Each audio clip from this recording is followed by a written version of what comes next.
Where were we?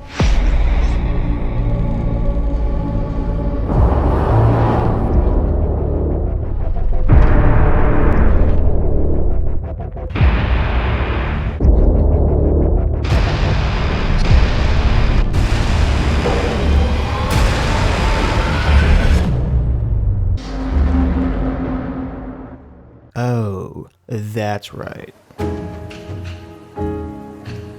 So why else would Rupert Murdoch, owner of News Corp, owner of both The Times and The Wall Street Journal, be attacking YouTube and Google right now? Well, at this very moment, Rupert Murdoch is attempting to buy Sky, the UK telecommunication company that provides TV and broadband services, something that will be a direct competitor to Google and YouTube TV. Currently, Murdoch owns a piece of Sky and is now looking to own the entire thing. He attempted to buy it out before in 2011. His attempt, however, failed for two reasons. The first is all the negative press from the phone hacking scandal, and the second was fears that Murdoch would have too much control over UK media. So what's changed now? Why does he think he can persuade the UK government to allow him to buy it now?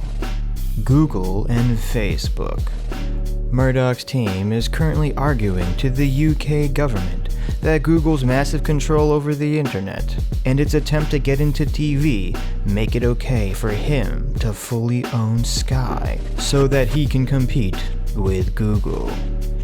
Hurting YouTube and Google's public image could go a long way to swaying people and the government against them, thus giving credibility to his claim that it's okay for him to fight against Google by purchasing Sky. Sounds crazy, right? Look at the recent articles written by The Times that attacked YouTube. The first article concentrated its efforts on supposedly private companies' ads running on videos featuring terrorists and racists. But on March 16th, Ofcom, a UK broadcasting regulatory authority, was announced it would investigate and report on Murdoch's bid to buy Sky. The very next day, The Times publishes its second article attacking YouTube. However, this article had a different focus from the first. This article's primary focus was on government ads. A BBC advert appeared on a YouTube video posted by the National Rebirth of Poland, a far-right group. Transport for London, the government body, and a L'Oreal campaign for the Prince's Trust, a charity started by Prince Charles, were supposedly played on a video featuring a homophobic preacher banned from Britain.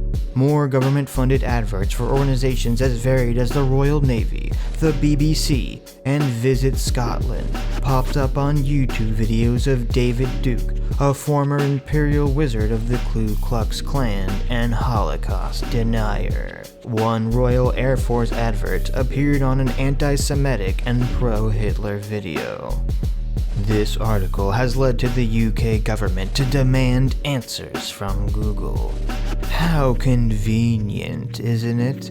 Just as Murdoch goes before the UK government to ask for their permission to buy something so he can compete with Google, his publications directly tarnish Google's reputation with the government.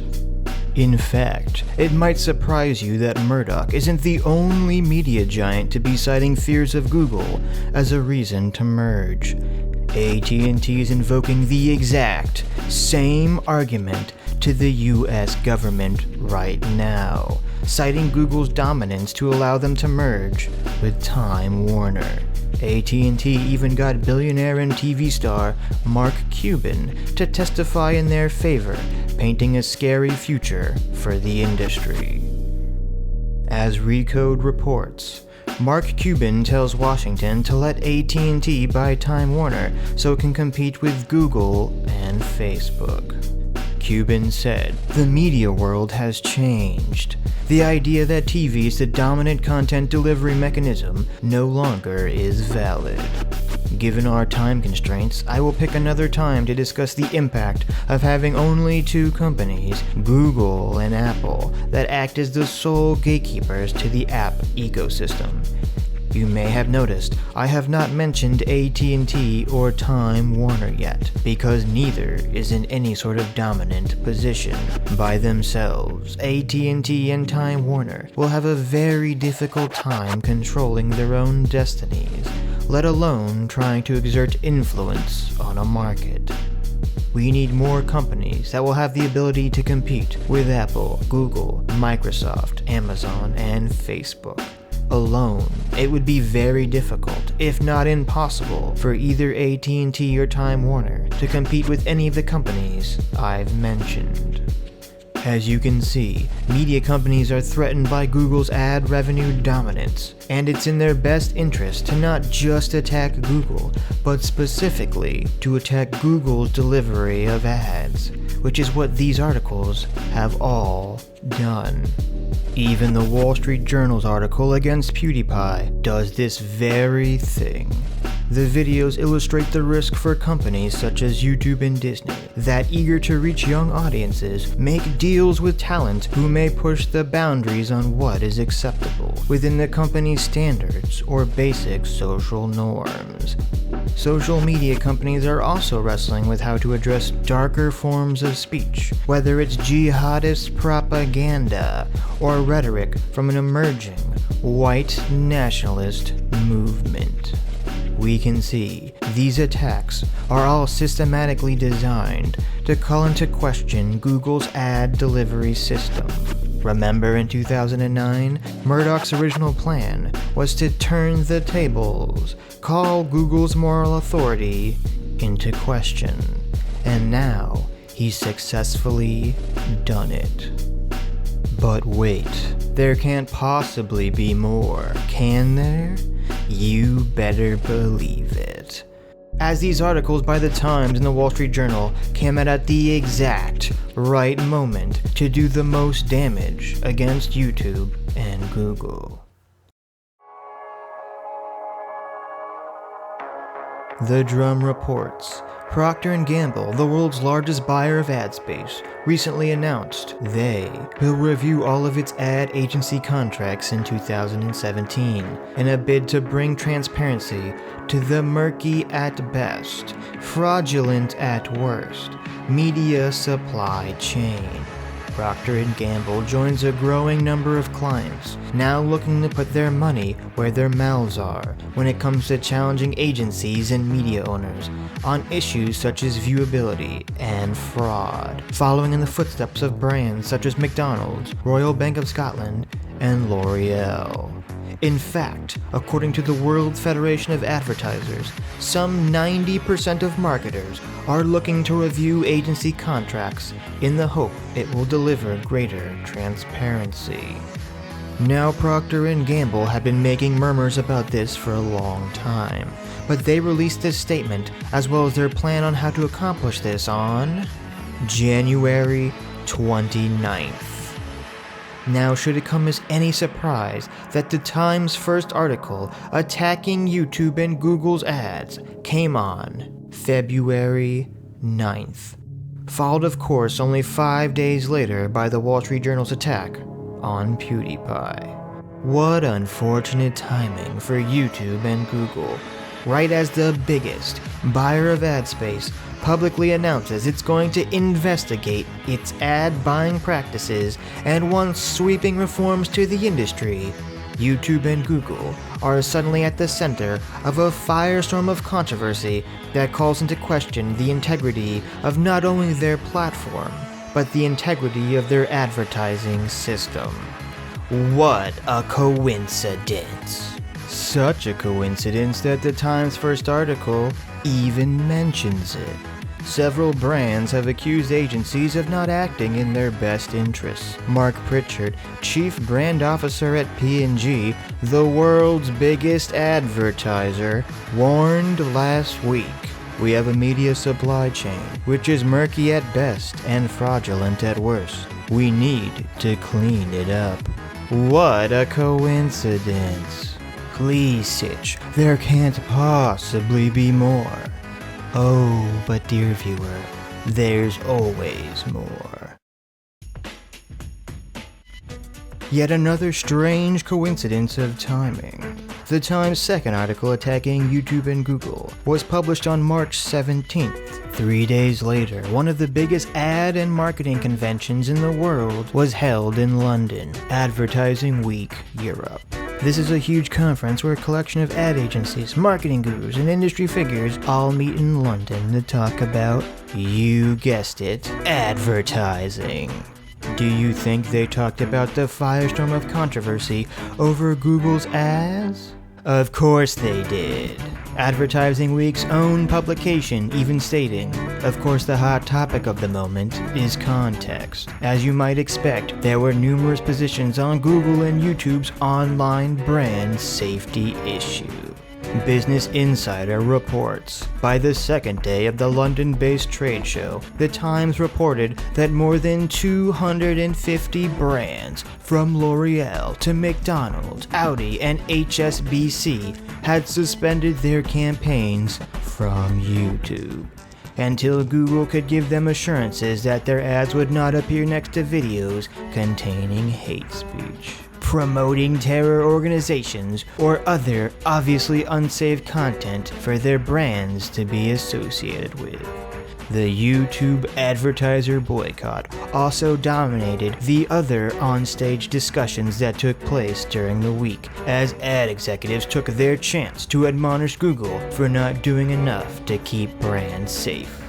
Google dominates the digital advertising industry. Its dominance threatens the online news business. It threatens the TV business, and it threatens advertising buying agencies who fear their clients could simply go to Google Direct and cut out the middleman. Google bashing is quite common in the ad industry.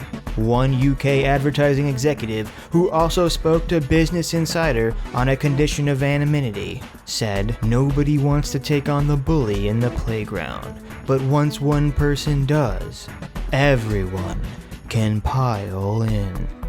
Meanwhile, other media owners, like broadcasters and online publishers, can use the current wave of negativity about Google as a marketing tool to reinforce the value of their premium, apparently safer environments to advertisers. The whole article, linked below with all the other articles I've quoted, is a plethora of information, and I would suggest you read it yourself at some point. An interesting note was that last year at the very same convention, Google's European chief claimed during a presentation that YouTube's ads were 80% more effective than TV ads. Do you think that pissed off their competitors? You think that pissed off TV providers? You think maybe YouTube was planning on having a big event at this year's conference where they could have hailed the coming of YouTube TV? It sure would be a shame if any good press they could get at the conference this year was overshadowed by scandal. Many people have found this aptly named article, "Meet the Man Behind YouTube's Sudden Ad Crisis. He has a patented fix," pointing the finger at Eric Feinberg, CEO of GIPEC, as being the man responsible for the YouTube ad controversy.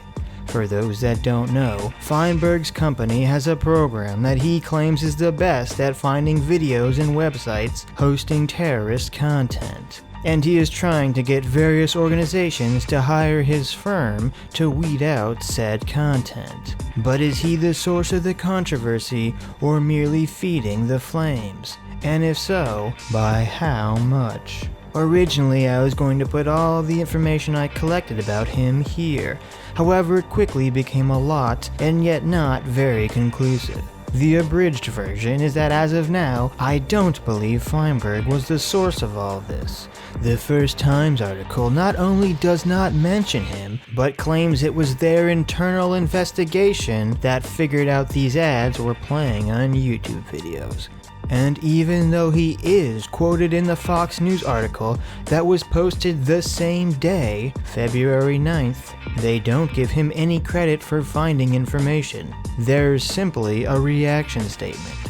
Going back to 2015, Feinberg has been quoted this way numerous times by Fox News, just to give his company a little tag and have him give a short blurb. He seems to have a specific connection with Fox News journalist Malia Zimmerman, who has written the majority of articles he's quoted in. Although I did find one article all the way back in 2012 where Feinberg is quoted under a different group than GIPEC.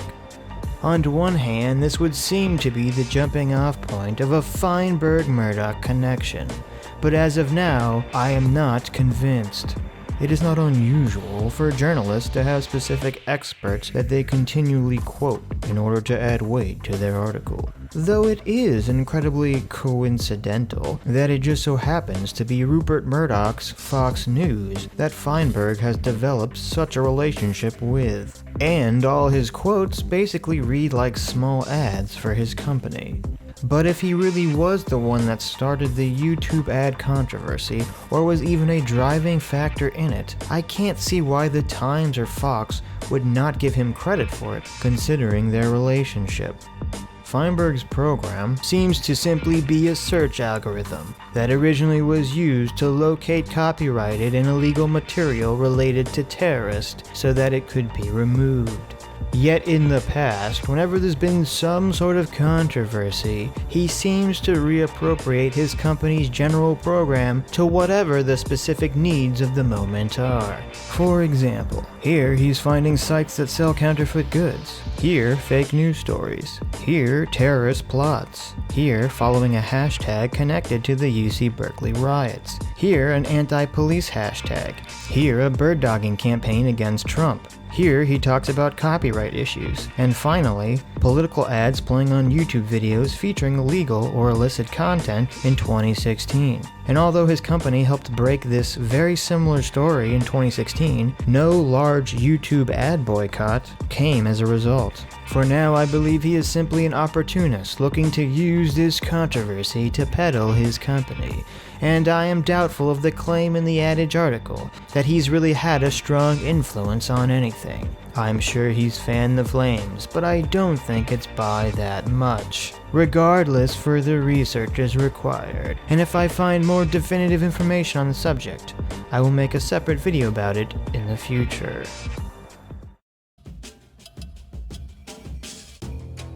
Now, I mentioned last video, there were two more attacks on Google that had been widely discussed, but not looked at in this context. The first is all of the stories about fake news. Going back to Will Lewis, Wall Street Journal publisher, the Drum article states, "Slightly disconcerting, Lewis said he is so thrilled by the controversy. This is not because American voters were misled, but because Facebook and Google have been embarrassed and forced to reconsider the complex algorithms they deploy to present news articles to their users.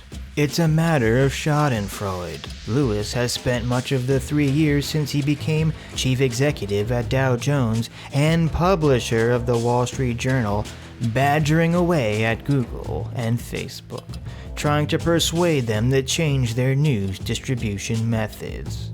News Corp has gone on the offensive. It launched an advertising campaign to increase journal subscriptions under the slogan, "Where you get your news from has never mattered more." The campaign also reminds viewers of the proliferation of fake journalism online, thus tightening the pressure on the corporate reputations of Google and Facebook. The digital advertising revenue that we had all been forecasting has been half-inched by Facebook and Google. Lewis uses the fake news controversy to underline the point, accusing Google News of prioritizing free but fabricated articles over high-end paid-for content. Now, I don't want to be misunderstood. I'm not suggesting that there aren't fake news outlets or fake news stories out there, or that they are not a problem. All I'm saying is that I believe the media are over-exaggerating the fake news issue to drive people's anger and fear towards Google and Facebook, the two companies currently dominating over internet ad revenue. Those that control media conglomerates' concern here is not the journalistic ethics of fake news or even the well-being of the country. Their concern is money, and dragging Google and Facebook through the mud is an attempt to pry ad revenue away from them. So the final attack against Google and YouTube that I will mention is an issue that has already caused a lot of outrage. But people maybe haven't seen it in this context as an attack on Google. Recently, legislation has been passed in the US allowing your ISP provider to sell your metadata without having to ask for your permission. Now, what does that have to do with this? Don't you remember what Ajit Pai, current head of the FCC, and the Republican Party's justification was for passing this legislation? It was so that ISP providers, it was so that these major media conglomerates could compete with Google and Facebook.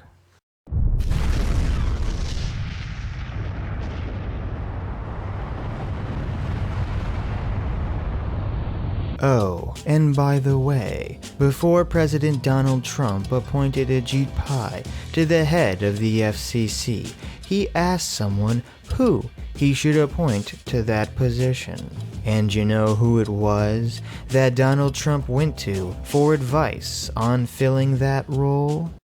Rupert Murdoch.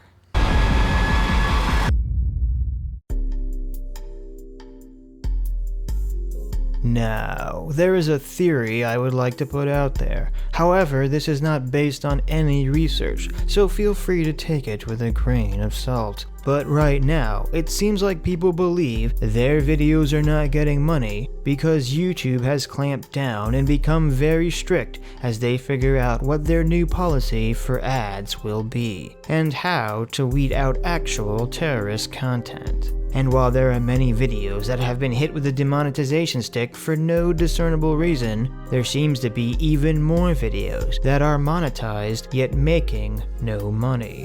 David Pakman explained in a Sargon livestream that even his most innocent of videos are making next to no money. Some have floated the theory that YouTube is cracking down on specific content creators who don't toe the normie mainstream media line.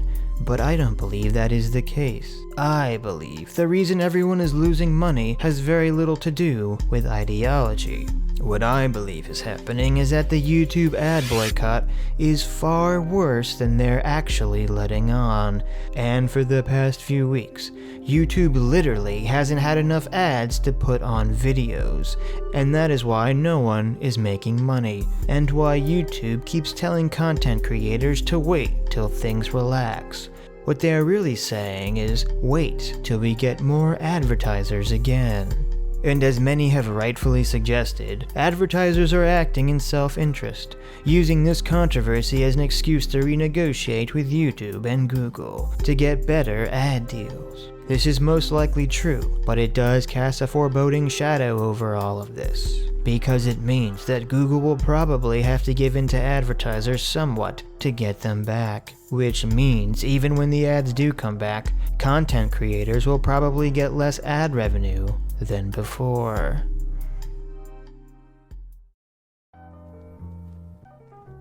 Now let's cast off the doom and gloom for a second, because I want to make my overall position clear. I'm not suggesting that Rupert Murdoch met in a dark room with a cabal of the various media heads and they schemed a way to attack YouTube and Google.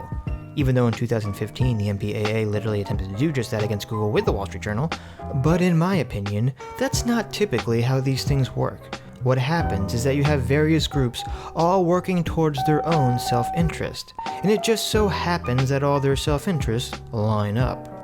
Nor am I suggesting that every single journalist who wrote about this got a call directly from their conglomerate head, ordering them to write about YouTube and Google in a bad light. But that doesn't mean that their bosses don't assign someone they know an SJW pot stirrer type to cover the story, already knowing full well what the end product will be. Not to mention all the SJW journalists who already have an axe to grind with many individual YouTubers. In fact, it was revealed in 2009 that journalists were all part of a secret email group where they would discuss how to shape the narrative of events by flooding publications with similar stories and similar talking points. If there was ever a time for a leak to come from such an email group, the time would be now. But again, Rupert Murdoch is most likely not the head of an organized conspiracy. Murdoch is just a shark in the sea of sharks, and for years he had been trying to take a bite out of Google, and this time he finally succeeded. And all the other sharks smelled blood in the water, and the feeding frenzy begun. Murdoch simply spearheaded the attack on Google for his own reasons, and all the other media companies joined in, and all the liberal journalists were happy to oblige. And all the other companies could pull their ads from Google and YouTube so they could pressure them to get better deals. And then GIPEC enters the fray, trying to take advantage of the chaos. So I just want to say to all those who were morally outraged at PewDiePie for making jokes, or cheered as YouTube demonetized the videos of someone you didn't like, congratulations! You got played! You allowed corporate interests that only care about money to use your moral outrage as a weapon to attack Google and YouTube. So good job supporting global media conglomerates! But then again, this isn't a David and Goliath story. Google is not some lone sheep among the wolves. No, this is a battle of titans, with Google being one of the newest, biggest, baddest titans around. It just so happens that they own YouTube. So if you're a YouTuber, Google is your titan. As others have said, this attack on YouTube is an attack of old media versus new media. But some people didn't buy that, finding it hard to believe that massive old media news conglomerates would care about attacking individual YouTubers. And while, as I said, I'm sure there are many individual journalists out there that don't like a lot of specific YouTubers, the people that run the large media conglomerates don't care about individual YouTubers. But they care a whole lot about YouTube TV, about Google. This is a fight of old media versus new media, but the new media isn't the individual YouTubers, it's Google. And if you know your Greek mythology, you might recall how when the gods fought each other, it typically wasn't directly. It was through proxy battles. It was by attacking a god's favored city or person. It was through collateral damage. And in this battle of titans, individual YouTubers are just the unfortunate collateral damage.